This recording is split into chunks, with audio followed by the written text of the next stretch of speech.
దేవుని ఘనమైన నామమునకు మహిమ కలుగునగాక. అందరూ బిగ్గరగా చెబుదాం ఆమేన్. మంచిది పిల్లరా, ఈ దినము దేవుని సన్నిధానంలో ఉన్న మనమందరమును కొద్ది నిమిషాలు దేవుని వాక్యాన్ని మనం ధ్యానం చేసుకుందాం. పరిశుద్ధ బైబిల్ గ్రంథములో నుండి కీర్తనల గ్రంథము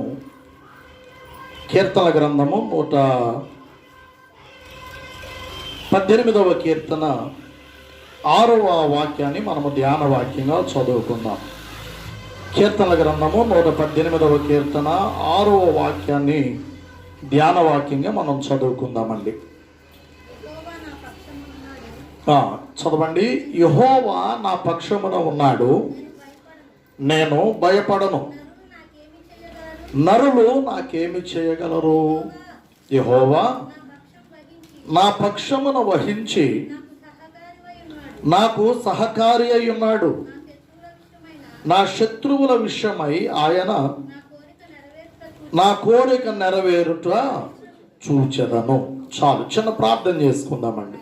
పరిశుద్ధుడా, ప్రియ పరలోకపు తండ్రి, మీకు స్తోత్రాలు నాయన.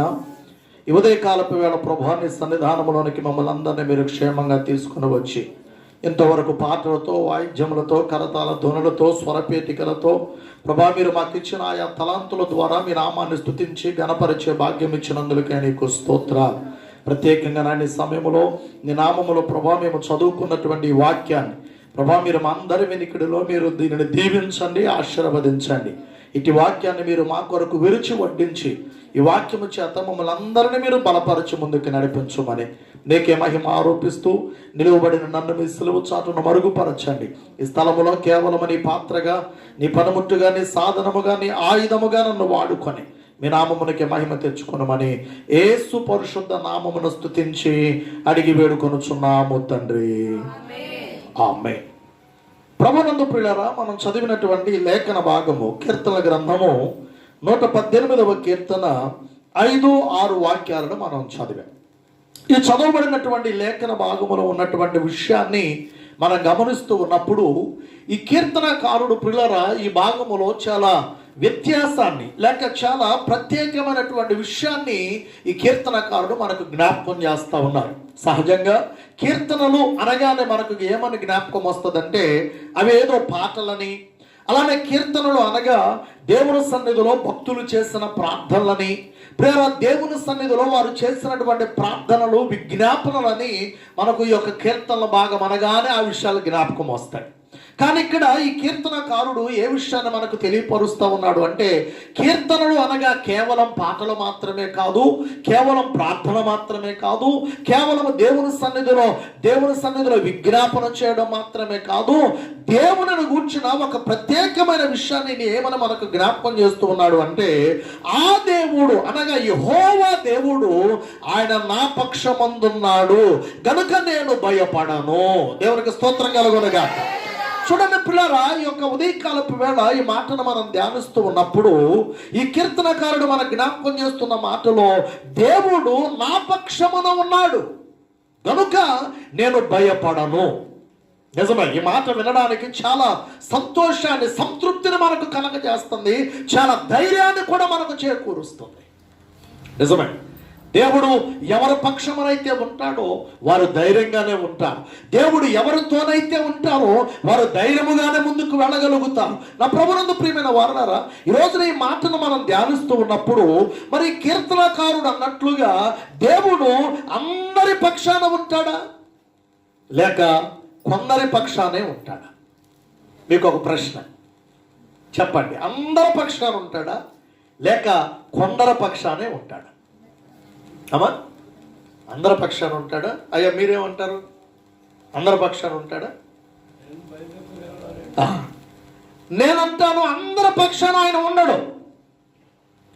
అందరిని ప్రేమిస్తాడు, అందరిని హత్తుకుంటాడు, అందరిని దగ్గరకు తీసుకుంటాడు, అందరికీ తన రక్షణను ఉచితంగానే అనుగ్రహిస్తాడు. దేవునికి స్తోత్రం కలుగునుగాక. కానీ ఆయన ఎవరి పక్షమనైతే ఉండాలో వారిలో ప్రేర ఆయన కోరుకున్నట్లుగా, ఆయన ఆశించినట్లుగా, ప్రేర ఆయన ఇష్టపడినట్లుగా ఎవరైతే ఉంటారో వారి పక్షానే దేవుడు ఉంటాడు. అర్థమైన గట్టిగా స్తోత్రం చెప్పండి. అవునండి, ఒకవేళ ఆయన అందరి పక్షాన ఉండేవాడు అనుకోండి, ఈ మాటకు సరైన అర్థమే ఉండదు. కాబట్టి ప్రభునందు ప్రియమైన వారులారా, ఈ ఉదయకాలపు వేళ ఈ కీర్తనకారుడు అన్నట్లుగా దేవుడు నా పక్షమున ఉన్నాడు కనుక నేను భయపడను అంటే, ఇప్పుడు ఈ కీర్తనకారుడు చెప్పిన ఈ మాటలో దేవుడు తన పక్షమున ఉండడానికి తాను చేసిన పనులేంటి? ఒకవేళ దేవుడు పిల్లరా, దేవుడు ఎవరి పక్షమున ఆయన ఉంటాడు అని మనము పరిశీలన చేస్తే 3 విషయాలు మీకు జ్ఞాపకం చేస్తానండి. మొదటిగా నిర్గమాకాండములో నుండి ఒకసారి బైబిల్ గ్రంథాల్లో నిర్గమాకాండములో నుండి 14వ అధ్యాయం దేవుడు ఎవరి పక్షమందు ఉంటాడో ప్రేరణ మీకు జ్ఞాపకం చేయాలి. చూడండి, 14వ అధ్యాయము 13, 14 వాక్యాలను చదువుదాం. అందుకు మోషే, భయపడకుడి, యెహోవా మీకు నేడు కలుగు చేయు రక్షణ మీరు ఊరక నిలిచిండు చూడుడి. మీరు నేడు చూసిన ఐగుప్తుని ఇక మీదట మరెన్నడూ చూడరు. యెహోవా మీ పక్షమున యుద్ధము చేయును, మీరు ఊరకగా ఉండవలని ప్రజలతో చెప్పాను. దేవుని స్తోత్రం, హల్లెలూయా. చూడండి ప్రియులారా, మనం గమనిస్తున్నప్పుడు ఈ మాటలో మోషే గారి కాలములో దేవుని ప్రజలైన ప్రియుల ఇశ్రాయేలీయులను దేవుడు జ్ఞాపకం చేసుకొని వారు 430 సంవత్సరాలు బానిసత్వపు బ్రతుకులో ఐగుప్తిలో వారు మగ్గిపోతూ ఉన్నప్పుడు, ఆ బానిసత్వంలో ప్రియులారా వారు దేవుని ప్రార్థించుకుంటూ, దేవునికి మొరపెట్టుకుంటూ, ప్రియులారా దేవుని వేడుకుంటూ ఉన్నప్పుడు ప్రియులారా ఈ 430 సంవత్సరాలకు మోషే ద్వారా దేవుడు వారిని వినిపించడానికి మోషేను దేవుడు ఎన్నిక చేసుకున్నాడు. దేవునికి స్తోత్రం కలుగునగాక. అలా మోషేను దేవుడు ఎన్నిక చేసుకొని వారి యొద్దకు మోషేను పంపించి మోషే ద్వారా దేవుని మాటగా వారితో చెప్పారు. ఏమని చెప్పాడంటే, ఇదిగో ఇశ్రాయేలీయులారా వినండి, దేవుడు ఇదిగో మీ యొక్క బానిసత్వములో నుండి మిమ్మల్ని వెలుపలకు తీసుకొని రావడానికి, మీ బానిసత్వాన్ని ఆయన అక్కడ అంతటితో దానిని ఆపివేసి మీకు విడుదలనివ్వడానికి, ఇదిగో మిమ్మల్ని విడిపించేదాని కొరకు దేవుడు నన్ను మీ మధ్యకు పంపించాడు అని చెప్పి ఇశ్రాయేలీయులతో చెప్పినప్పుడు ప్రియరా మోషే గారి మాటను విన్నటువంటి ఇశ్రాయేలీయులందరూ కూడా మోషే గారి మాటను ఎంత మాత్రం కూడా వారు నమ్మే ప్రయత్నం చేయాలి. కారణం ఏమిటంటే, అప్పటికే 430 సంవత్సరాలు వారు ప్రార్థిస్తూనే ఉన్నారు, ప్రభువుకు మొర్రపెట్టుకుంటూనే ఉన్నారు, ప్రభువును వేడుకుంటూనే ఉన్నారు. కానీ అప్పటి వరకు రాని దేవుడు, అప్పటి వరకు ఎవరిని పంపని దేవుడు, అప్పటి వరకు ఏ ఒక్కరిని కూడా ఇదిగో నేను పంపారని ఎవరి ద్వారా పలికించని దేవుడు ఈ మోషే గారి ద్వారా ఆ మాటను పలికించినప్పుడు ఎవ్వరు కూడా మోషే గారి మాటను నమ్మరు. అప్పుడు పిల్లల మోషే అడుగుతాడు, నాయనా ఇదిగో ఈ ప్రజలు నా మాటను నమ్మడంలా, నీవు పంపామని చెబుతూ ఉంటే అసలు ఆ మాటను ఎవ్వరు కూడా నమ్మే ప్రయత్నం చేయడంలా అంటే దేవుడు అంటాడు, ఇదిగో మోషే నేను నిన్ను పంపాననే దానికి సూచనగా నీ ద్వారా వారి మధ్యన నేను అద్భుతములను జరిగిస్తాను. ఆ అద్భుతముల ద్వారా వారు నిజముగా నీవు నేను పంపిన వాడవని వారు నమ్ముతారు కనుక నీవు వెళ్ళు అని మరలా పిల్లల మోషేను దేవుడు ధైర్యపరచి మోషేను పంపించినప్పుడు పిల్లరా మోషే ఇశ్రాయేలీయుల మధ్యన 1 కాదు 2 కాదు ఇంచుమించుగా 9 అద్భుతములను దేవుడు మోషే ద్వారా ఇశ్రాయేలీయుల మధ్యన ఐగుప్తు దేశములో దేవుడు జరిగించాడు. గట్టిగా స్తోత్రం చెప్పండి, బిగ్గరగా అందరూ చెప్పండి హల్లెలూయా. ఎన్ని అద్భుతాలండి? 9 అద్భుతాలు ఐగుప్తు దేశంలోనే దేవుడు జరిగించేశాడు. మొత్తం మీద ప్రియులారా అద్భుతాలను చూస్తున్నటువంటి ప్రజలు నిజముగానే దేవుడు మోషేను మా విడుదల కొరకు పంపించాడని ప్రియులారా మోషేను వారందరూ కూడా నమ్మిన తరువాత ప్రియులారా మోషే చెప్పినట్లుగానే ఇదిగో దేవుడు మిమ్మల్ని ఈ యొక్క ఐగుప్తు దేశంలో నుంచి విడిపించి పాలు తేనెలు ప్రవహించు కానాను దేశానికి ఆయన తీసుకొని వెళుతున్నాడు గనుక రండి అని చెప్పినప్పుడు ప్రియులారా మొత్తం మీద వారందరూ కూడా ఈ 9 అద్భుతములను చూసిన తరువాత మోషే గారిని నమ్మి దేవుని మాటను నమ్మి వారు మోషే గారితో ప్రయాణం ప్రారంభించారు. మొత్తం మీద పిల్లరా ఐగుప్తు దేశంలో నుండి వారు వెలుపలకు వచ్చేసారు. వెలుపలకు వచ్చేసిన తరువాత పిల్లరా వారు ముందుకు వెళుతూ ఉండగా వారి ఎదుట ఏమి వారికి అడ్డొచ్చింది అంటే ఎర్ర సముద్రం అడ్డొచ్చింది. ఏమడ్డొచ్చిందండి పిల్లలు చెప్పండి, ఏమడ్డొచ్చింది? ఎర్ర సముద్రం అడ్డొచ్చింది. ప్రియరికి ఎవరికి వెళదామంటే ప్రియర ఎక్కడ కూడా వారికి ఆస్కారం కనబడ్డములా, ఎక్కడ ప్రియర వారికి ముందుకు వెళ్ళడానికి ప్రియర ఎర్ర సముద్రం వారికి అడ్డుగా ఉన్నది కనుక వారికి మార్గం తెలియటములా. తీరా వెనక్కి చూస్తే శత్రువులుగా ఉన్నటువంటి వారు, అప్పటి వరకు ప్రియర బానిసత్వమును ప్రియర ఆ యొక్క ఇజ్రాయేలీలను బానిసలుగా చేసుకొని వారి చేత వెట్టి చాకిరి చేయించినటువంటి ప్రియర ఆ ఐగుప్తీయులు వారు సైన్యముగా కూడి మరలా ఇశ్రాయేలీయులను పట్టి మరలా వారిని ప్రియర బానిసత్వములోనికి తీసుకొని వెళ్ళిపోవాలి అని వారిని తరమడం ప్రారంభమైపోయింది. ఏదో ఒక రకంగా మరలా ఇశ్రాయేలీయులను వెనక్కి తీసుకొని వెళ్ళిపోవాలి, మరలా ఐగుప్తు దేశంలో వారిని బానిసలుగా చేయాలి అని ప్రియర రౌతులు రథములు కలిగినటువంటి ఐగుప్తీయులు ఇజ్రాయేలును తరుముతూ ఉన్నారు. మొత్తం మీద ప్రియరా ఆ ముందు చూస్తేనేమో ఎర్ర సముద్రం, వెనక చూస్తేనేమో శత్రు సైన్యం. ప్రియరా సందర్భంలో ఇశ్రాయేలీయులందరూ కూడా ఆ పరిస్థితిలో మోషేను తిట్టడం ప్రారంభించారు. మోషేను ప్రియరా బహు భయంకరంగా మాట్లాడడం ప్రారంభించారు.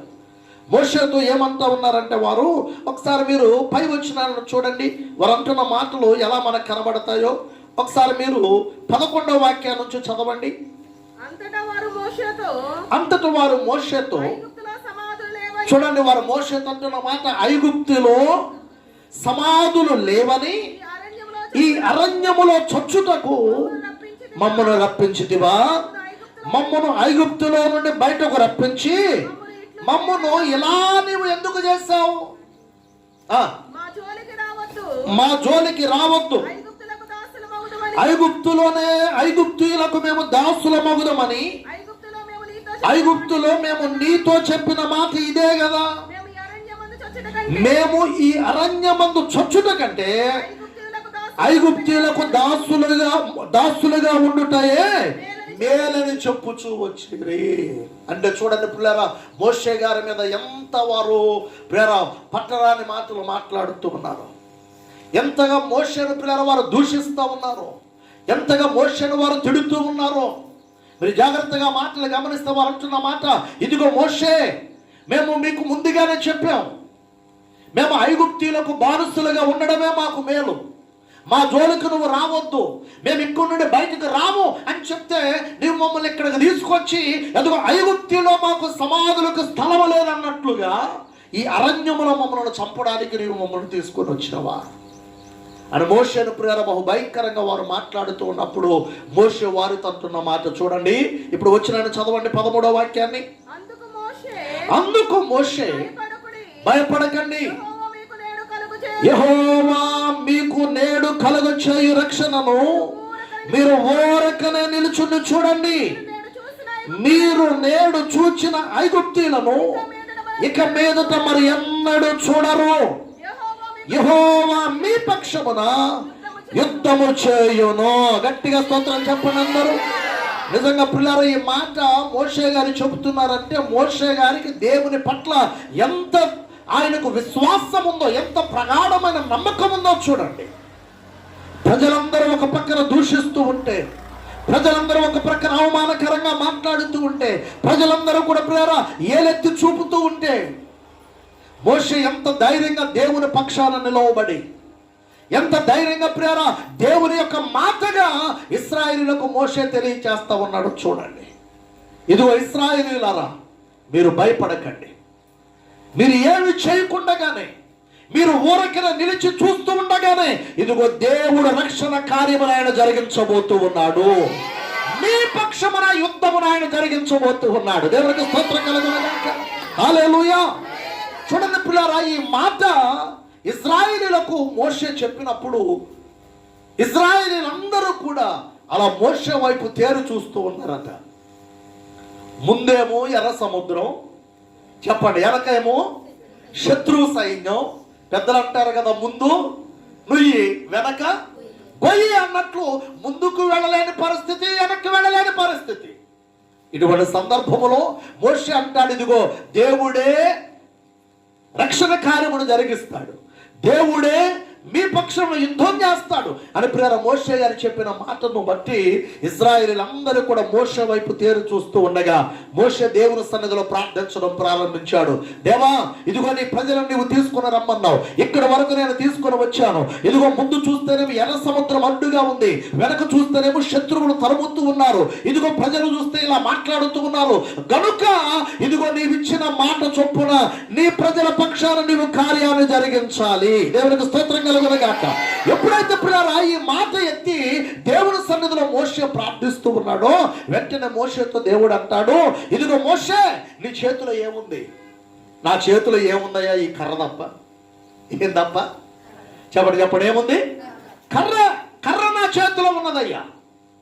అప్పుడు దేవుడు అన్నాడు, అయితే ఆ కర్రను నువ్వేం చేస్తావంటే ఆ ఎర్ర సముద్రం వైపు చూపు అన్నాడు దేవుడు. హల్లెలూయా. దేని వైపు చూపాలి? ఎర్ర సముద్రం వైపు చూపాలి. ఎందుకు రాని ఎర్ర సముద్రం వైపు? అదేగా నీకు అడ్డుగా ఉంది. ఏది? ఎర్ర సముద్రమే కదా.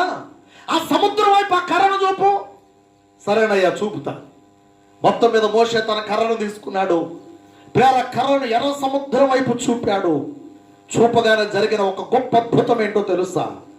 ఎర్ర సముద్రము 2 పాయలుగా చీలిపోయింది. గట్టిగా చెప్పాలి, దేవుని స్తోత్రం చెప్పండి. హల్లెలూయా. ఎర్ర సముద్రము 2 పాయలుగా చీలిపోయిందట. ఆరిన నేల ఏర్పడిందట.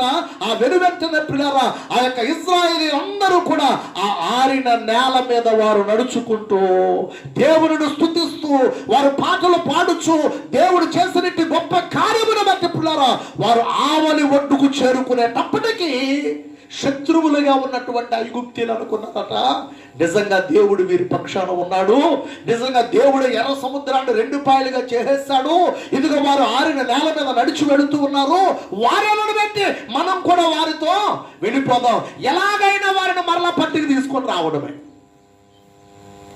చూడండి, వారు కూడా దేవుని యొక్క కార్యాన్ని కనులారా చూసి వారు కూడా ఏమంటున్నారంటే, ఇదిగో మనము కూడా ప్రేమ వారిని వెళ్ళి పట్టుకొని వచ్చేయడమే అని చెప్పి మొత్తం మీద పిల్లరా ఆ రథములతో రౌతులతో సైన్యముతో కూడా కలిసి వారు ఆ ఎర్ర సముద్రముల ఆరిన నేల మీద ఇశ్రాయేలీలను పట్టుకునే దాని కొరకు వారు కూడా ఆరిన నేల మీద ప్రయాణం కొనసాగిస్తా ఉన్నారు. దేవుని స్తోత్రం కలుగునగాక. అయితే జరిగిన సంఘటన ఏంటో తెలుసండి, ఇశ్రాయేలీలు ప్రేమ ఆవలి ఒడ్డుకు చేరుకునేటప్పటికట ఈ ఐగుప్తీయులు సముద్రపు మధ్య భాగంలోకి వచ్చేసారట. ఎక్కడికి? చెప్పండి, ఎక్కడికండి? సముద్రపు మధ్య భాగంలోకి వచ్చేస్తారు. మొత్తం మీద ఇశ్రాయేలీలు అందరూ ఆ పక్కకి వెళ్ళిపోయారు. వారు ఆ పక్కకు వెళ్ళిపోయిన తరువాత మోషే దేవుణ్ణి అడుగుతా ఉన్నాడు, దేవా, ఇదిగో మేము ఈ దరికి చేరుకున్నాం, ఏం చేయమంటాం? ఇదిగో శత్రువులు ఇంకా మమ్మల్ని విడిచిపెట్టట్లా, ఇంకా మమ్మల్ని వెంటాడుతూనే ఉన్నారు, మమ్మల్ని ఏం చేయమంటావు నాయన అంటే దేవుడు చెప్పాడు, అదే కర్రను మరలా ఆ ఎర్ర సముద్రం వైపు చూపు. దేవుడి స్తోత్రం కలుగునగా. జరిగిన సంఘటన ఏంటో తెలుసండి, ఆ కర్రను మరలా ఆ సముద్రం వైపు చూపగా 2 పాయలైపోయినటువంటి సముద్రం ఒకే మారు పిల్లరా అది పొంగి 2 భాగాలైపోయిన సముద్రం మరలా కలిసిపోయినప్పుడట ఐగుప్తీయులు, రథములు, రౌతులు, సైన్యము వారందరూ కూడా ఆ ఎర్ర సముద్రములో మునిగి చచ్చిరి అని బైబిల్లో. హల్లెలూయా చెప్పండి. ఈ మాటకు నేను మీకు జ్ఞాపకం చేస్తున్న మాట ఏంటంటే, ఇశ్రాయేలీలు వారు దేవుని సన్నిధిలో ప్రార్థిస్తూ ఉన్నప్పుడు దేవుడు వారి ప్రార్థనను విని మోషే ద్వారా రక్షణ కార్యాన్ని వారి పట్ల జరిగించిన తరువాత కూడా వారు ఇంకా వెనుదిరుగుతూనే ఉన్నారు. ఇంకా ప్రేర వారు ఐగుప్తుని ఆశిస్తూనే ఉన్నారు. ఇంకా ఐగుప్తీయులు కోరుకుంటూనే ఉన్నారు. అందుకని వారు మోషేతో అన్నారు, మోషే, ఇదిగో మేము ఇక్కడ చచ్చుట కంటే అక్కడ ఉండడమే మాకు మేలు. ఈరోజు నా ప్రభునందు ప్రియమైన వారులారా, ఈ మాటను బట్టి మనం ధ్యానిస్తూ ఉన్నప్పుడు నేటికి మన వ్యక్తిగత జీవితాల్లో కూడా అనేక మంది రక్షింపబడిన తరువాత కూడా, ప్రభువును మనం అంగీకరించిన తరువాత కూడా, ప్రభువును మనం వెంబడిస్తున్న తరువాత కూడా ఇంకా లోకము లాంటి లేక ఐగుప్తు లాంటి లోకాన్ని మనం ఆశిస్తా ఉన్నాం. అది మనకు ఎంత మాత్రము క్షేమము కాదు. బానిసత్వంలో నుంచి బయటకు వచ్చేసాం. వచ్చిన తరువాత మరలా బానిసత్వాన్ని మనం కోరుకోకూడదు. లోకములో నుంచి మనము ప్రత్యేకించబడ్డాం, మరలా లోకానికి మనం వెళ్ళాలని ఆశించకూడదు. వేరుపరచబడిన వారము వేరుపరచబడిన వారంగానే ఉండాలి. దేవునికి స్తోత్రం కలుగును గాక. పిల్లలు చూడండి, మోషే అలా పిల్లల వారితో వాదించిన తరువాత దేవుడు పిల్లల వారి పక్షాన ఇట్టి గొప్ప కార్యమును జరిగించిన తరువాత ఇశ్రాయేలీలందరూ కూడా వారు ఆరిన నేల మీద అవతలకు వెళ్ళిన తరువాత పిల్లల మోషే చెప్పినట్లుగానే ఆ రోజున కనబడినటువంటి శత్రువులుగా ఉన్నటువంటి ఐగుప్తీయులు ఏ ఒక్కరూ కూడా మిగలకుండా దేవుడు వారిని అందరిని కూడా ఎర్ర సముద్రములో వారిని హతమార్చి వేశాడు. ఆ తరువాత ఇశ్రాయేలీయులు పిల్లరా వారు ప్రయాణమై దేవుని యొక్క మాట చొప్పున వారు ముందు కొనసాగుతూ పోయారు. ఈ రోజున ఈ సందర్భంలో నేను మీకు జ్ఞాపకం చేయాలనుకుంటున్న మాట ఏంటంటే, ఎవరైతే దేవుని సొత్తైన ప్రజలుగా ఉండి దేవుని కొరకు నిలిచి ఉంటారో అటువంటి వారి పక్షాన దేవుడు తప్పక నిలిచి ఉంటాడు. అర్థమైన గట్టిగా స్తోత్రం చెప్పాలి. ఎవరి పక్షానండి? ఎవరైతే దేవుని సొత్తైన ప్రజలుగా ఉండి దేవుని కొరకు ప్రేర ధైర్యంగా వారు నిలవబడి ఉంటారో, ఏది ఒక మోషే గారి వలె ఎర్ర సముద్రం ముందున్న శత్రు సైన్యం తరుముతూ ఉన్నా, పేర ఎన్ని పరిస్థితులు మారిపోతూ ఉన్నా, పేర ఎంతగా పరిస్థితులు గంభీరంగా మనకు కనబడుతూ ఉన్నా, దేవుని కొరకు ఎవరైతే ధైర్యంగా నిలవబడి ఉంటారో వారి పక్షాన తప్పక దేవుడు నిలిచి ఉంటాడంతే. ఆ నిలిచి ఉన్న దేవుడు ఊరికైనా విడిచిపెట్టడండి. ఇదిగో వీరి జీవితంలో రక్షణ కార్యమును చేసినట్లుగా, వీరి జీవితంలో వారికి అడ్డుగా ఉన్న ఎర్ర సముద్రములో 2 పాయలు చేసినట్లుగా దేవుడు నీ ముందున్న సమస్యను కూడా ఆయన 2 పాయలుగా చేసి ఆ సముద్రములో నీకున్న సమస్యను ఆయన ముంచి వేస్తాడండి. హల్లెలూయా చెప్తాం, హల్లెలూయా. ఎర్ర సముద్రము నీ ఆజ్ఞ మేరకు రహదారిగా మారగా, ఎర్ర సముద్రము నీ ఆజ్ఞ మేరకు రహదారిగా మారగా, దాటిరే నీ జనులు బహుక్షేమముగా, దాటిరే నీ జనులు బహుక్షేమముగా, ఆ జలములలోనే శత్రు సైన్యము కొనిగిపోయేనే, ఆ జలములలోనే శత్రు సైన్యము కొనిగిపోయేనే, కృపా సత్య సంపూర్ణుడా సర్వలోకానికే చక్రవర్తివి నీవే యేసయ్యా, సర్వలోకానికే చక్రవర్తివి నీవే యేసయ్యా, నా సన్మానానికే మహనీయుడవు నీవేనయ్యా, మహనీయుడవు నీవేనయ్యా, కృపా సత్య సంపూర్ణుడా సర్వలోకానికే చక్రవర్తివి నీవే యేసయ్యా. హల్లెలూయా. అవునండి, సర్వలోకాధికారి అయిన చక్రవర్తి అయిన ఆ దేవుడు ఎవరి పక్షమున ఆయన నిలిచి ఉంటాడు అంటే, మొదటిగా ఎవరైతే ఆయన సొత్తైన ప్రజలుగా ఉండి ఆయన కొరకు నిలిచి ఉంటారు వారి పక్షాన ఆయన నిలిచి ఉంటాడండి. అందరూ చెప్పండి హల్లెలూయా. ఇక రెండవదిగా పిల్లారా, ఆయన ఎవరి పక్షమున ఆయన నిలిచి ఉంటాడు అంటే, రెండవ మాటను మీకు జ్ఞాపకం చేస్తాను. చూడండి, యెహోషువ గ్రంథం, యెహోషువ గ్రంథము 10వ అధ్యాయము, యెహోషువ గ్రంథము 10వ అధ్యాయము 12, 13, 14, 15 వాక్యాల వరకు చదువుదామండి.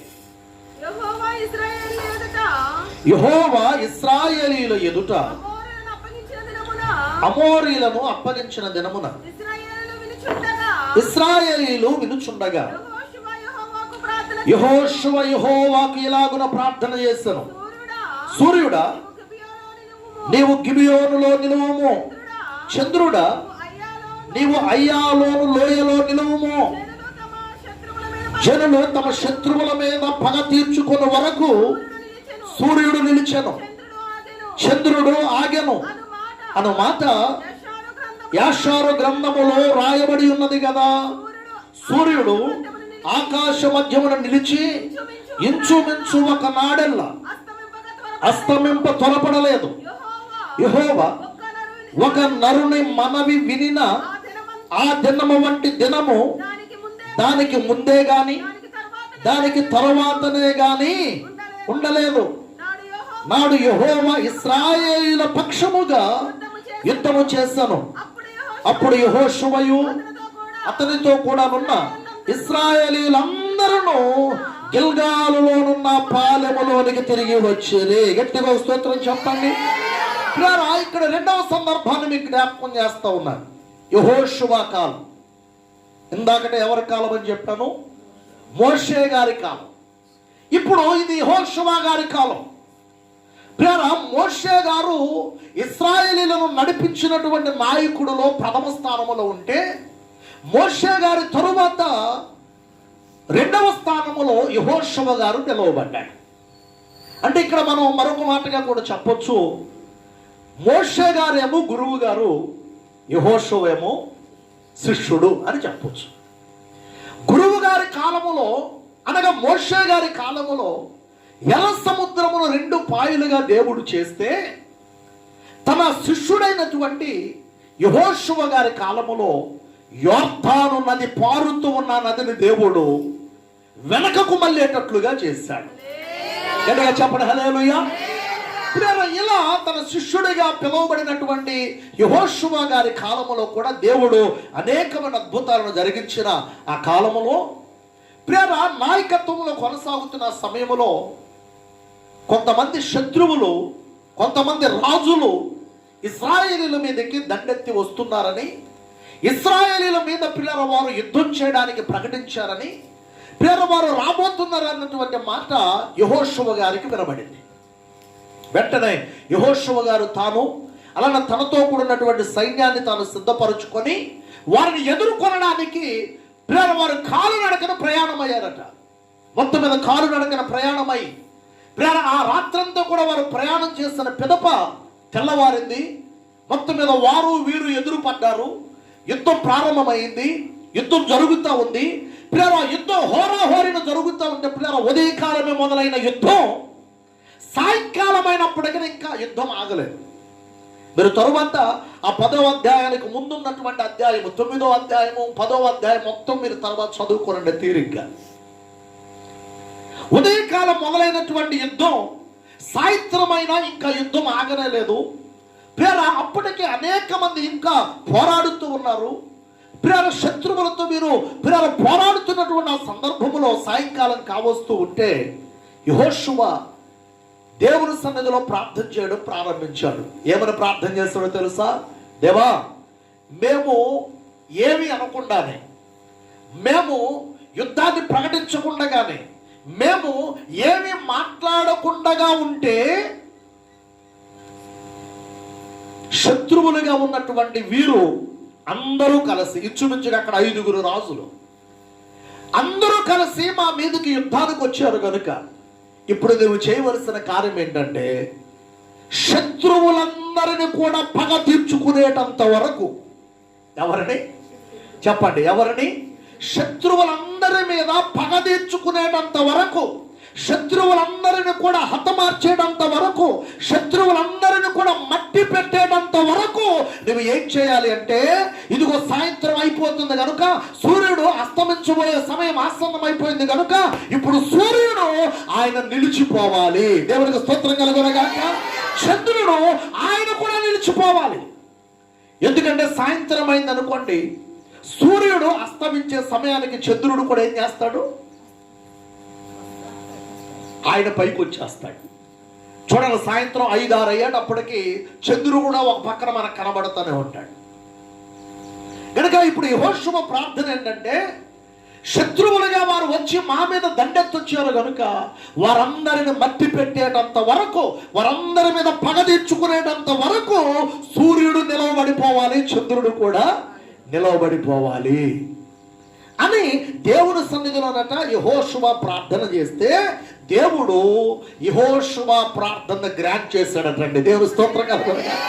సర్వ సృష్టికర్త అయిన దేవుడు పిల్లల యెహోషువ ప్రార్థనను ఆయన అంగీకరించి సృష్టిని ఆయన స్తంభింపజేసేశాడు. సూర్యుడు నిలిచిపోయాడు, చంద్రుడు ఆగిపోయాడు. సూర్యుడు చంద్రుడు పిల్లల అలా ఆగిపోయిన సందర్భం ఒక్క యెహోషువ గారు చేసిన ప్రార్థన ద్వారా జరిగిందే తప్ప దానికి ముందు గాని దానికి తర్వాత గాని సృష్టి ప్రారంభింపబడిన నాటి నుండి నేటి వరకు మరి ఎన్నడూ జరగలేదట. చప్పట్లు కూడా దేవుని స్తోత్రం చెప్పొచ్చు. హల్లెలూయా. ఎందుకో తెలుసండి? ఎందుకో తెలుసా? ఒక సామాన్యుడైనటువంటి మానవుని యొక్క ప్రార్థన సూర్య చంద్రులను నిలిపివేసింది. ఒక సామాన్యమైనటువంటి ప్రార్థన సృష్టిని స్తంభింపజేసింది. ఒక సామాన్యమైనటువంటి ప్రార్థన సృష్టికర్త కూడా మారు మాట మాట్లాడకుండా తన సృష్టిని నిలిపేటట్లుగా చేసేసింది. దేవుని స్తోత్రం కలుగునుగాక. ఈరోజున్న ప్రభువునందు ప్రియమైన దేవుని బిడ్డలారా, ఈ మాటను బట్టి మీకు జ్ఞాపకం చేస్తున్న మాట ఏమిటంటే దేవుడు ఎవరి పక్షమునైనా ఉంటాడంటే పిల్లల, రెండవదిగా మీకు జ్ఞాపకం చేస్తూ ఉన్నాను, ఎవరైతే పట్టుదల కలిగి, ఎవరైతే ప్రార్థన శక్తిని కలిగి, ఎవరైతే ఆత్మపూర్ణులై, ఎవరైతే ఆయన సన్నిధిలో ప్రార్థిస్తూ ఉంటారో అటువంటి వారి పక్షాన దేవుడు తప్పక ఆయన నిలిచి ఉంటాడు. హల్లెలూయా. చెప్పండి అందరూ హల్లెలూయా. రెండవదిగా ప్రార్థనా పరుల పక్షాన దేవుడు నిలిచి ఉంటాడు. మోషే గారి కాలములో ఎర్ర సముద్రమును దేవుడు 2 పాయలు చేస్తే, తన శిష్యుడిగా పిలువబడినటువంటి యెహోషువ గారి కాలములో దేవుడు సూర్య చంద్రులను ఆయన నిలిపివేశాడు. అందుకు గల కారణం యెహోషువ గారు చేసిన ప్రార్థన. అందుకని పాత ఒక పాట ఉంది కదా, మోషే ప్రార్థింపగా మన్నాను కురిపించితివి. చప్పలు కొడుతూ పాడదామా? మోషే ప్రార్థింపగా మన్నాను కురిపించితివి, యెహోషువ ప్రార్థింపగా సూర్య చంద్రుల నాపితివి, యెహోషువ ప్రార్థింపగా సూర్య చంద్రుల నాపితివి. యెహోవా నీ నామము ఎంతో బలమైనది, ఎంతో బలమైనది, ఎంతో బలమైనది. నీ ప్రజల పక్షముగా యుద్ధములు చేసిన దేవా. చెప్పండి. ఈ ప్రజల పక్షముగా చేసిన దేవా, అగ్నిలో పడవేసిన భయమేమీ లేకుండిరి. అగ్నిలో చెప్పబడి చూడడం భయమేమీ లేకుండిరి. ఆమేన్. యెహోవా నీ నామము ఎంతో బలమైనది, ఎంతో బలమైనది, ఎంతో బలమైనది. హల్లెలూయా. దేవుడు తన ప్రజల పక్షాన ఆయన ఉండి ఎన్నో గొప్ప గొప్ప కార్యాలను ఆయన జరిగిస్తూ వచ్చాడు. ఈ రోజున ఈ వాక్యాన్ని మనం ధ్యానించుకుంటూ ఉన్నప్పుడు నిజంగా యెహోషువ గారి కాలములో జరిగిన ఈ సంఘటన సృష్టిలో మరలా ఇప్పటి వరకు ఎప్పుడు జరగల. సృష్టిని స్తంభింప చేయడం అది ఎవరికి సాధ్యం? అది ఎవరి వలన అయ్యే పని? నిజంగా పిల్లలు, ఈ మాటను మనం ధ్యానిస్తూ ఉన్నప్పుడు సృష్టికర్తే యెహోషువ ప్రార్థనకు జవాబుగా సూర్యుడిని చంద్రుడిని ఆయన నిలిపివేశాడు. ఈ రోజున ప్రభువునందు ప్రియమైన వారులారా, ఇదిగో అదే దేవుడు మారని వానిగా, మార్పు లేని వానిగా, నిన్న నేడు నిరంతరం యుగములు ఒకే రీతిగా ఉన్న దేవుడు ఈ రోజున నీవు కూడా ప్రార్థించగలిగితే, ఈ రోజున నేను కూడా ప్రార్థించగలిగితే, ఈ రోజున మనమందరమును కూడా ప్రార్థించగలిగితే ఏ కార్యమైనా చేయగలిగిన వాడు ఆయన. ఏ సమస్య నుండైనా విడిపించగలిగిన వాడు ఆయన. ఏ అద్భుతమైన మన జీవితంలో చేయగలిగిన శక్తిమంతుడు, సమర్థుడు ఆయన. అందరూ వారు గట్టిగా స్తోత్రం చెప్పాలి. బైబిల్లో స్పష్టంగా రాయబడుతూ ఉంది, ఆయన మార్పు లేనివాడు, మారనివాడు.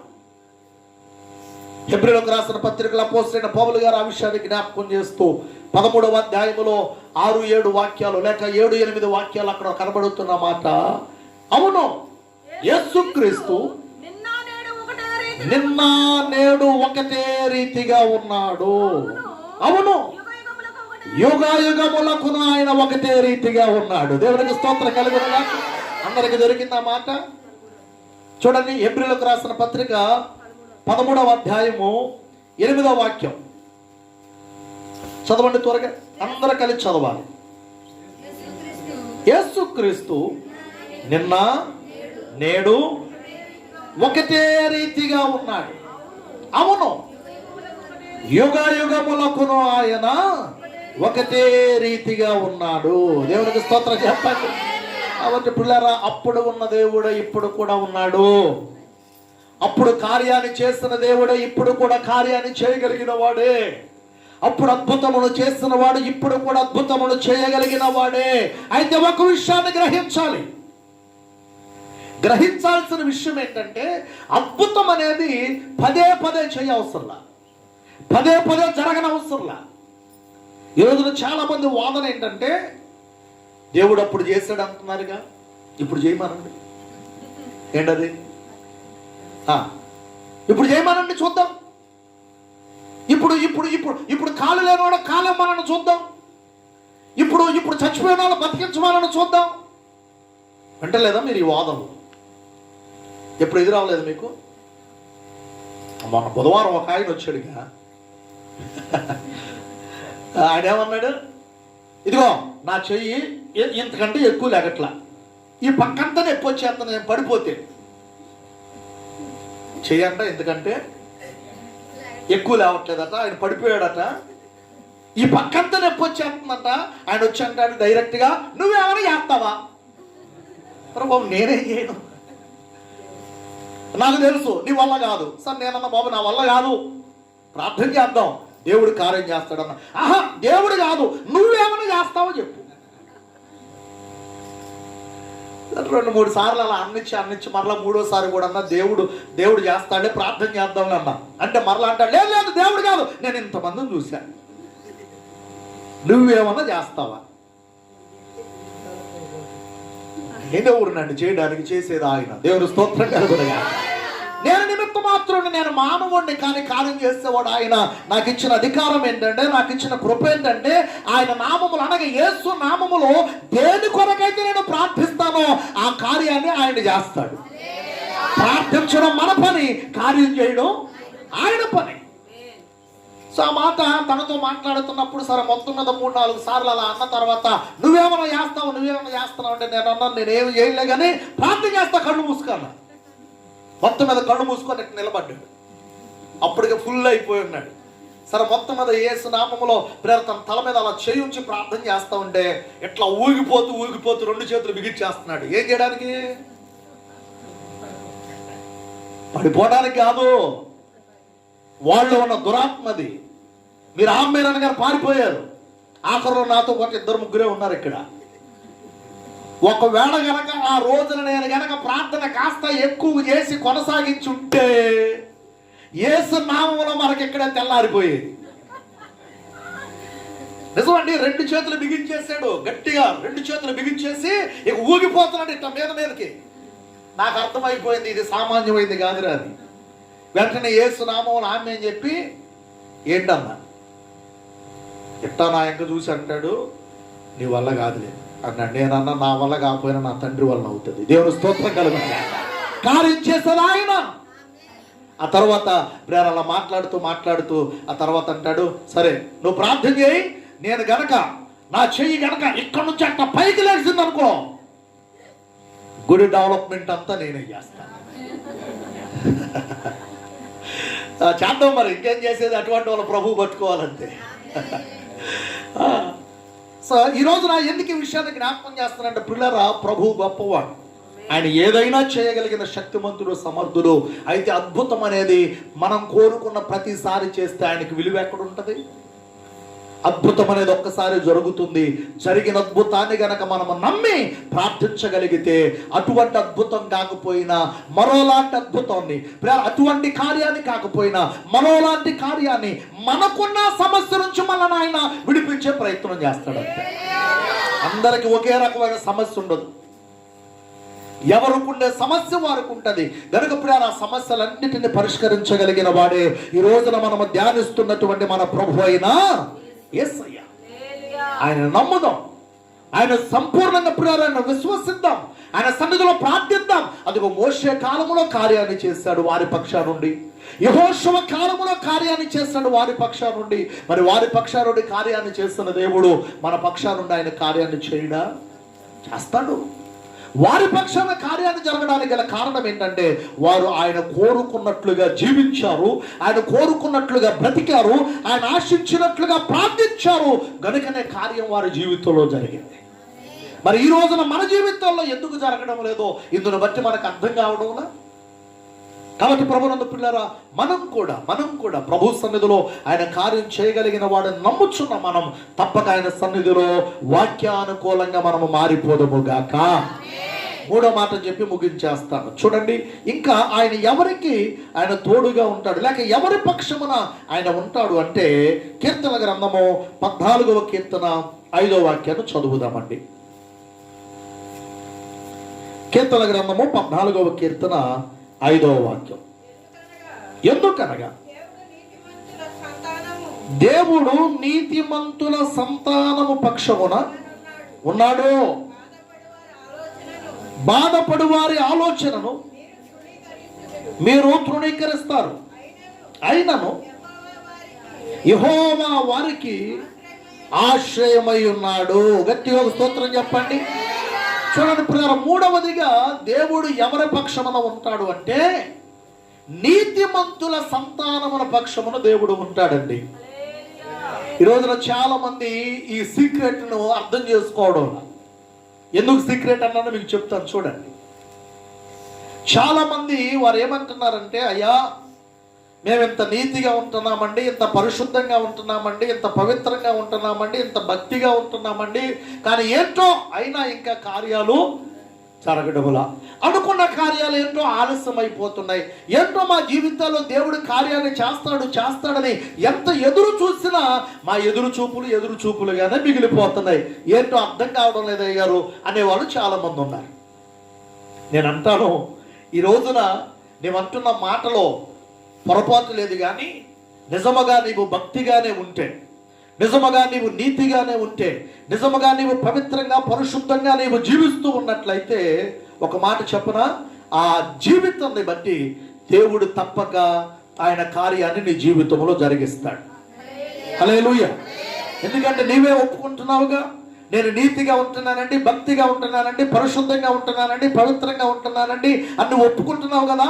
ఒప్పుకుంటున్నటువంటి నీ యొక్క నోటి మాటను బట్టి దేవుడు తప్పకుండా తగిన కాలములో ఆయన కార్యాన్ని చేసి తీరుతాడు. అంతే. హల్లెలూయా. అయితే రెండవ మాట చెప్పిన సీక్రెట్ అన్నాను కదా, ఆ సీక్రెట్ ఏంటంటే నీవు గనక అలానే కొనసాగుతూ ఉంటే, ఎలాగూ భక్తితో, నీతితో, పరిశుద్ధతతో, యథార్థతతో నీవు కొనసాగుతూ ఉంటేనట దేవుడు నీ యొక్క భక్తిని మెచ్చి, నీ యొక్క నీతిని మెచ్చి, నీ యొక్క పరిశుద్ధతను మెచ్చి, నీవు చేస్తున్నటువంటి ఆ భక్తిని బట్టి దేవుడట నీ సంతానమున పక్షమును కూడా ఆయన నిలిచి ఉంటాడట. హల్లెలూయా. ఇప్పుడు ఒక చిన్న మాట అండి, ఒక చిన్న మాట మీరు గమనించండి. ఒకే దెబ్బకి 2 పెట్టెలు అన్నట్టు భక్తిని చేస్తుంది నీవే, ప్రార్థన చేస్తుంది నీవే, పరిశుద్ధంగా ఉండే ప్రయత్నం చేస్తుంది నీవే, నీతిని కాపాడుకుంటుంది నీవే. ప్రియులారా, నీవే దేవుని సన్నిధిలో నీతిమంతుడిగా, నీతిమంతురాలుగా జీవిస్తున్నావు కనుక తప్పకుండా నీ యొక్క భక్తిని బట్టి, నీ యొక్క నీతిని బట్టి దేవుడు నీ సంతానము పక్షమును కూడా ఆయన నిలిచి ఉండి నీ సంతానము జీవితములో కూడా ఆయన ఆశీర్వాదాన్ని కలుగు చేస్తాడు. బైబిల్లో స్పష్టంగా రాయబడిన మాట అది. ఇప్పుడు మనం చదివిన ఆ 14వ కీర్తనలో 5వ వాక్యంలో రాయబడుతున్న మాట, ఎందుకనగా దేవుడు నీతిమంతుల యొక్క సంతానము పక్షమున ఆయన ఉంటాడు. అంటే ఇప్పుడు మన సంతానం కూర్చున్నటువంటి బాధ్యత ఎవరి మీద ఉంది? మన మీదే ఉంది. బైబిల్ స్పష్టంగా రాయబడుతుంది. ద్వితీయోపదేశ కాండములో ప్రేర ఎవరైతే దేవుని సన్నిధిలో వాక్యానుసారంగా ప్రేర వాక్యానుకూలంగా వారు ఉంటారో వారి యొక్క ప్రేర సంతానమును దేవుడట ప్రేర 1000 తరముల వరకు దీవిస్తాడట. 1000 తరముల వరకు దేవుడు వారిని ఆశీర్వదిస్తాడట. నిర్మాకాండములో ప్రేర 20వ అధ్యాయములో మీరు 2వ ఆజ్ఞగా అది రాయబడినటువంటి ఆజ్ఞలో ప్రేర ఆ మాటలు మీకు కనబడతాయి. చూడండి, నిర్మాకాండము 20వ అధ్యాయము త్వరగా చదవండి. 20వ అధ్యాయము ఒకసారి మీరు ప్రేర 5వ వాక్యాన్ని చదవండి. ఏలయనగా నీ దేవుడైన యెహోవానగు నేను రోషము గల దేవుడను, నన్ను ద్వేషించు వారి విషయములో 3-4 తరముల వరకు తండ్రుల దోషమును కుమారుల మీదకి రప్పించుచు నన్ను ప్రేమించి నా ఆజ్ఞలను గైకొని వారిని 1000 తరముల వరకు కరుణించు వాడనై ఉన్నాను. దేవునికి స్తోత్రం చెప్పండి. నిజమే పిల్లరా, ఈ మాటను మనం చదువుతున్నప్పుడు కాస్త జాగ్రత్త తీసుకోవాలండి. మనం ఏమనుకుంటామంటే ఏదో నా జీవితం నేను జీవించేస్తున్నా, ఏదో నేను చేసేదేదో చేసేస్తున్నా, ఇక నా జీవితంతో ముగించిపోతుందని మనం అనుకుంటాం. కానీ వాక్యం అంటా ఉంది అలా లేదు. తల్లిదండ్రుల యొక్క దోషమునట దేవుడు బిడ్డల ఒడిలో కొలుస్తాడట అండి. లేఖనాన్ని మీరు చదువుకోనండి. ఇర్మియా గ్రంథములో ఇప్పుడు మనం చదివిన మాటలో కూడా అదే ఉంది. నన్ను ద్వేషించు వారి ప్రేర వారి యొక్క సంతానములో 3-4 తరముల వరకు తండ్రుల దోషము కుమారుల మీదకి రప్పిస్తాను. అలానే ఇర్మియా గ్రంథంలో మీరు చదవండి 32వ అధ్యాయంలో 18వ వాక్యం. త్వరగా 32:18 అమ్మా చదవండి. నీవు 1000 మందికి కృప చూపుచు తండ్రుల దోషమును వారి తర్వాత వారికి పిల్లల ఒడిలో వేయువాడవు. అంటే చూడండి, పిల్లల యొక్క శాపమునకు, పిల్లల మీదకు వచ్చేటటువంటి ప్రేర ఆ యొక్క శాపమునకు తల్లిదండ్రులుగా మనం కారకులుగా ఎప్పుడు ఉండకూడదండి. కారణం ఏమిటంటే పిల్లరా, తల్లిదండ్రులుగా మనం చేసే దోషాలు, మనం చేసే అపరాధాలు, మనం చేసే అవిధేయతలు పిల్లరా దేవుడు ఊరికి వాటిని విడిచిపెట్టాడండి. వాటినట మన పిల్లల ఒడిలో దేవుడు కొలుస్తాడట. అందుకని మొదటిగా మనం చదివిన నిర్గమాకాండంలో రాయబడిన మాటలో అక్కడ ఏమని కనబడుతూ ఉన్నదంటే, ఇదిగో నన్ను ద్వేషించు వారి విషయములో 3-4 తరముల వరకు తండ్రుల దోషము కుమారుల మీదకి రప్పిస్తాను. అయితే ఎవరైతే నన్ను ప్రేమించి నా ఆజ్ఞలను గైకొని ఉంటారో అటువంటి వారికి 1000 తరముల వరకు నేనే వారిని కరుణించువాడనై ఉన్నాను. గట్టిగా స్తోత్రం చెప్పండి. ఇప్పుడు 3-4 తరములతో సరిపెట్టుకుందామా? 1000 తరాలు మనకు కావాలని కోరుకుందామా? తరతరాలు దేవుని కరుణ మన సంతానం మీద ఉండాలి. తరతరాలు దేవుని యొక్క కృప మన సంతానం మీద ఉండాలి. తరతరాలు దేవుని యొక్క ఆశీర్వాదము, దీవెన మన తరతరాల మీద పిల్లరా దేవుడు ఉంచాలి. అంటే మనం చేయవలసిన పని ఏంటో తెలుసా? దేవుని కొరకు నీతిగా మనం బ్రతకడం నేర్చుకోవాలి. హల్లెలూయా. ఎలా బ్రతకాలి? నీతిగా బ్రతకాలి. అంతే. మనం నీతిగా ఉన్నప్పుడు మన నీతిని బట్టి మన సంతానము పక్షముగా దేవుడు నిలిచి ఉంటాడు. దేవుడు స్తోత్రం కలుగునగా. ఒకసారి మీరు లేఖనాన్ని మరొకసారి చదవండి. 14వ కీర్తన 5వ వాక్యం ముగించేస్తున్నాను. ఎందుకనగా దేవుడు నీతిమంతుల సంతానము పక్షముగా ఉన్నాడు. హల్లెలూయా. కనుక పిల్లరా, ఈ ఉదయకాలం ఈ మాటను మనం ధ్యానిస్తూ ఉన్నప్పుడు దేవుడు ఎవరి పక్షమున ఉంటాడు అంటే 3 విషయాలు చెప్పానండి. ఒకటి, దేవుని సొత్తైన ప్రజలుగా ఉంటూ ఎవరైతే దేవుని కొరకు నిలవబడి ఉంటారో వారి పక్షాన దేవుడు ఉంటాడు. రెండవదిగా, ఎవరైతే ప్రార్థన పరులుగా ఉండి వారు ప్రార్థిస్తూ ఉంటారో అట్టి వారి పక్షాన దేవుడు ఉంటాడు. మూడవదిగా, ఎవరైతే నీతిమంతులుగా ఉండి నీతిలో కొనసాగుతూ ఉంటారో దేవుడు వారి పక్షాన, అలానే వారి సంతానము పక్షాన దేవుడు నిలిచి ఉంటాడు. అర్థమైన బిడ్డలుగా స్తోత్రం చెప్పండి. కాబట్టి ఈ రోజున విన్నటువంటి దేవుని మాటలను బట్టి ప్రభు సన్నిధిలో ఒక తీర్మానముతో, ఇంతవరకు మనం ఎలా ఉన్నామో మనకు తెలుసు, ఇంతవరకు మనం ఏం చేస్తున్నామో మనకు తెలుసు, ఇంతవరకు ప్రియులారా మన బ్రతుకులు ఎలా ఉన్నాయో మనకి బాగా తెలుసు గనుక ప్రభు సన్నిధిలో ఈ మాటలను విన్నటువంటి మనము ఒక్కసారి ఎవరికి వారం అలా కళ్ళు మూసుకొని ప్రభు సన్నిధిలో ప్రార్థన చేసుకొని మరి మంచి నిర్ణయాన్ని ఈ ఉదయకాలం ప్రభు సన్నిధిలో మనం తీసుకోవడానికి ఇష్టపడదామండి. దయచేసి అందరూ తలలో ఉంచండి, కళ్ళు మూసుకోనండి. ఒక చిన్న ప్రార్థన ఈ ఉదయకాలపు వేళ విన్న దేవుని మాటలను బట్టి ఒక చిన్న ప్రార్థన. ఇదిగో ప్రభువా, ఇదిగో మేము నీతిమంతులుగా ఉంటే అయ్యా నీవు మా పక్షమున, మా సంతానముల పక్షమున నీవు ఉంటావని మాకు మాట ఇచ్చావయ్యా. గనక ప్రభా, ఇదిగో నీ సన్నిధిలో ఉన్న మేము నీతిమంతులుగా జీవించడానికి సహాయం చేయండి అయ్యా, నీతిమంతులుగా బ్రతకడానికి సహాయం చేయండి అయ్యా. ఒకవేళ మా దోషాలు అయ్యా, ఒకవేళ మా పాపాలు, ఒకవేళ మా అవిధేయతలు ఎక్కడైనా నాయనా ఇంకా అవి మిగిలి ఉన్నట్లయితే దయతో మమ్మల్ని క్షమించండి నాయన, దయతో నాయన మమ్మల్ని క్షమించండి అయ్యా. అవి ఏవి కూడా ప్రభువా అయ్యా మా బిడల మీదకి రావడానికి వీలు లేదయ్యా, అవి ఏవి కూడా ప్రభువా మా బిడల పైన పని చేయడానికి వీలు లేదు నాయన. మీ కృప మాకు కావాలయ్యా, చెబుదా మీ కృప మాకు కావాలయ్యా.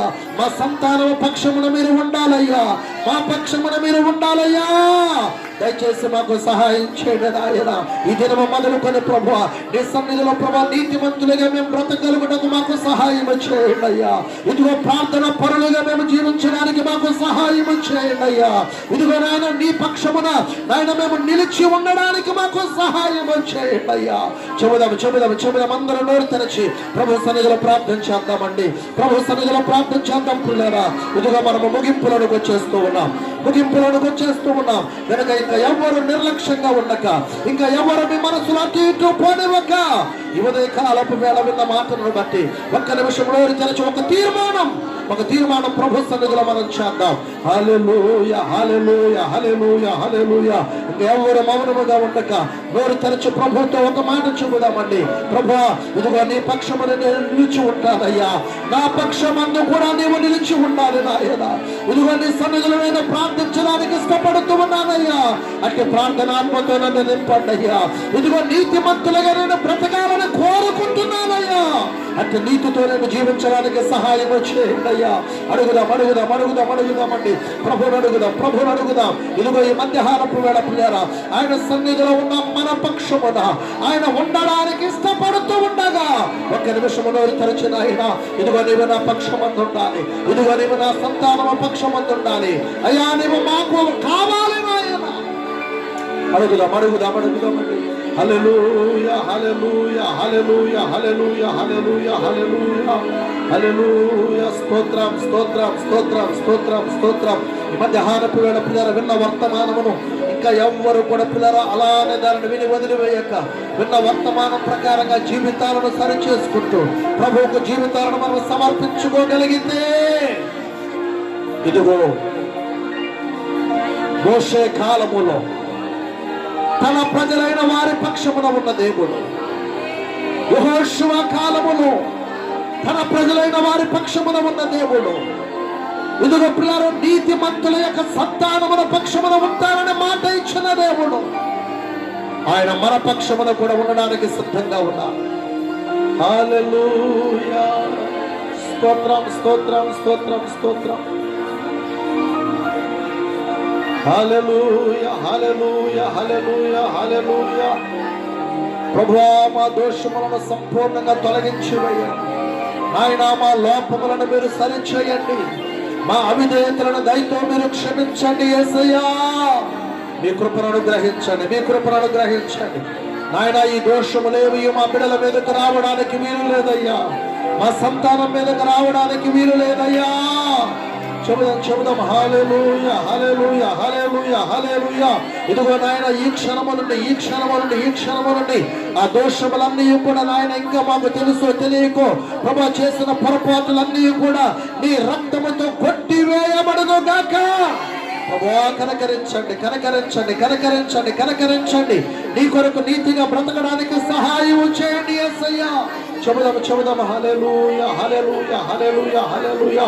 అలానే ప్రభు సన్నిధిలో పిల్లల ప్రార్థిస్తున్నటువంటి మనము మన రెండు చేతుల ఆకాశం వైపెత్తి ప్రభు సహాయాన్ని కోరుకుంటూ ఒక చిన్న ప్రార్థన ఇవదే కాలపు వేళ పిల్లరా ఎవరికి వారమే ఇదిగో నాయన నీ వాక్యానుసారంగా ప్రభా నేను జీవించడానికి ఆశపడుతూ ఉన్నానయ్యా, నాకు సహాయం చేయండి యేసయ్యా అన్నటువంటి వారు అలానే చేతుల ఆకాశం వైపెత్తి ప్రభు సన్నిధిలో ప్రార్థించేద్దాం. హల్లెలూయా హల్లెలూయా హల్లెలూయా హల్లెలూయా. ప్రభువా నీకు స్తోత్రం స్తోత్రం స్తోత్రం స్తోత్రం స్తోత్రం స్తోత్రం స్తోత్రం. నాయన ఇదిగో ఈ ఉదయ కాలపు వేళ అయ్యా నీ వాక్కు ద్వారా అందరితో మీరు మాట్లాడినందుకే నీకు స్తోత్రాలు నాయన. నీ వాక్యము మమ్మలను బ్రతికించేదయ్యా, నీ వాక్యము మమ్మలను బాగు చేసేదయ్యా, నీ వాక్యము మమ్మలను సరి చేసేదయ్యా, నీ వాక్యము సరైన మార్గములో మమ్మల్ని నడిపించేది నాయన. అంటే నీ వాక్కు చేత మాతో మాట్లాడినందుకే స్తోత్రాలయ్యా. ఇదిగో నువ్వు ఎవరి పక్షాన ఉంటావో మాతో జ్ఞాపకం చేస్తున్నందుకే నీకు స్తోత్రాలు నాయన. ఇదిగో మేమును కూడా అలా ఉండడానికి, మేమును కూడా అలా జీవించడానికి, మేమును కూడా అలా బ్రతకగలుగుటకు మాకు సహాయం చేయండి అయ్యా. మా పట్టు పడుతున్న ప్రతి అడ్డంకములు అయ్యా, ప్రతి ఆటంకములు అయ్యా, మమ్మల్ని ముందుకు వెళ్ళనివ్వకుండా చేస్తున్న ప్రతి సాతాను కుయుక్తులు యేసు నామములో లయపరచబడుగాక. ఎర్ర సముద్రము రెండు పాయలుగా చీల్చబడినట్లుగా, ఎర్ర సముద్రము రెండు పాయలుగా చీల్చబడినట్లుగా మాకు ఎదురుగా నిలిచి ఉన్న ప్రతి సమస్య యేసు నామములో పటాపంచలగునుగాక. గట్టిగా చెప్పలు కొడుతూ ప్రభునామాన్ని స్తుతిస్తామా. హల్లెలూయా హల్లెలూయా హల్లెలూయా హల్లెలూయా. ప్రతి సాతాను కార్యములు అడ్డుపడుతున్న ప్రతి ఆటంకములు యేసు నామములో పెళ్ళగింపబడుగాక.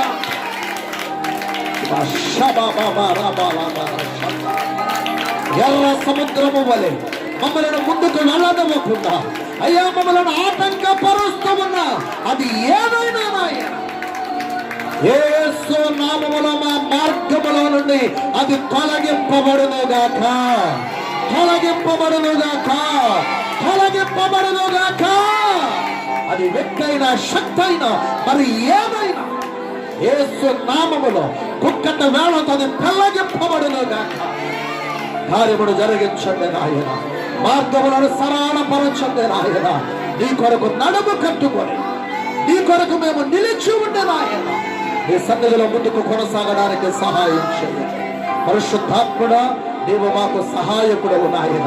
నీ సహాయము లేకుండా మేమేమీ చేయలేం కనుక దయతో మాకు సహాయం చేసి మేము నీతిమంతులుగా బ్రతుకుతూ అయ్యా మేము నీ సన్నిధిలో ప్రార్థనా పరులుగా జీవిస్తూ నీ కొరకు నడుము కట్టుకొని నిలిచి ఉండడానికి సహాయం చేయాలి. నీవు మా పక్షమందు, మా సంతానము పక్షమందు నీ కృపను అనుగ్రహించి, నీ కరుణను అనుగ్రహించి మమ్మల్ని ముందుకు నడిపించమని ప్రార్థిస్తూ విత్తబడిన వాక్యమును ప్రతి ఒక్కరి హృదయాలలో మీరు నాటండి, నీరు కట్టండి, ఫలింపచేయండి. వాక్యానుసారంగా మమ్మల్ని అందరిని జీవింపచేయమని యేసు నామమున అడిగి వేడుకొనుచున్నాము తండ్రి. అందరం చెబుదాం ఆమేన్.